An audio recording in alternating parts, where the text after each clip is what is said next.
I don't know about where you live, but around here it's getting very like winter. Windy, cool, and wet.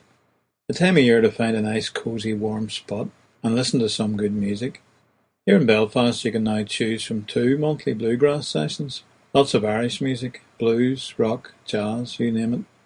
This weekend my wife is reading some excerpts from her 2 novels to date, an event which is part of the Belfast Festival Fringe, and my son, another friend, and myself will be playing a few songs as well. One of the great things about a session is that normally anybody can join in. That's the whole idea of a session. And if you happen to play the boron, you can slip in and play quietly at the back for a while. If someone notices you had a guitar or mandolin with you, they may well ask you to get it out and play. Or maybe, do you sing at all? Give us a wee bit of a song there, would you?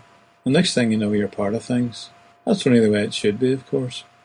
In fact, if you walk into quite a few pubs in Ireland with an instrument, you'll likely end up being asked to play and sing. That happened to me once in Madden's in the middle of Belfast one evening. I was on my way somewhere else and called in for a pint, as you might do. Next thing somebody's saying, "Can you play that thing then? Come on, give us a song. Do you know any Christy Moore?" Luckily I did. So next thing you know, I'm playing and singing and being asked for more songs.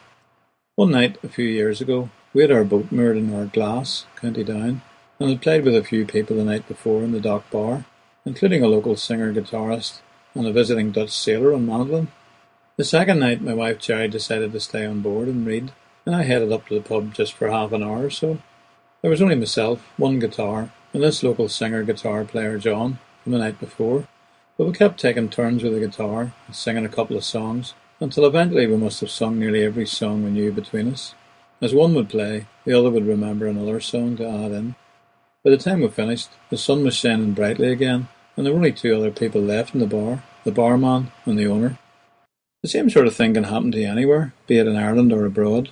My daughter and I were in Winnipeg, Canada, and were invited to a native-run coffee bar in downtown Selkirk Avenue. It's held every week in a Polish community centre, not too far from the dodgy area known as Moccasin Square Garden, which should give you a pretty good idea of what goes on there at night. My daughter Kelly had never played the boron before, but gamely lifted it and tapped out a beat as I played the guitar, and we both sang a few songs.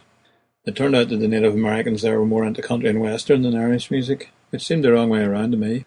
But the fact of my daughter playing the boron, which is very similar to the native hand drum, encouraged another couple of musicians, Bradley, who was Cree, and Veronica from the Blackfoot Nation, to get into conversation with us afterwards. We ended up meeting them for lunch next day, listening to some of Veronica's songs which she'd written on the hand drum, and recording an interview on camera for the documentary we were in Canada to make. Several times in Israel I've gone busking, in Jerusalem, Haifa, and Tel Aviv. Sometimes just for the fun of it, and once in Tel Aviv for the extra money to get to the airport in the morning.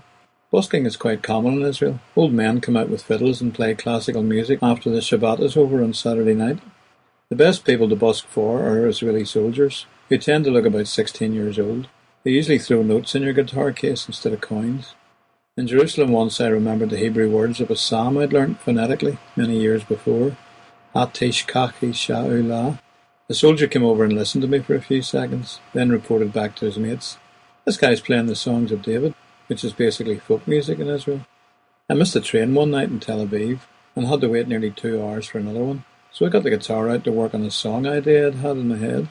My guitar case was closed, but some Orthodox kids came and put some coins on it as I played. Then other people noticed them and added more.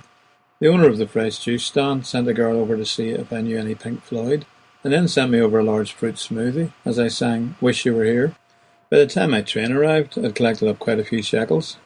At a hotel in Beijing, China, I was playing that same song outside in the garden with an American I'd met, when a lady called Whaley, the owner of Whaley's bar behind the hotel, asked us both to come and play for her in the bar that night. That was pretty hectic, trying to be heard over 100 or so noisy backpackers with no PA system. We needed every free beer she provided, and still we were hoarse by the end of the evening. The moral is, I think, if you play an instrument, always have it with you. You never know what it might lead to.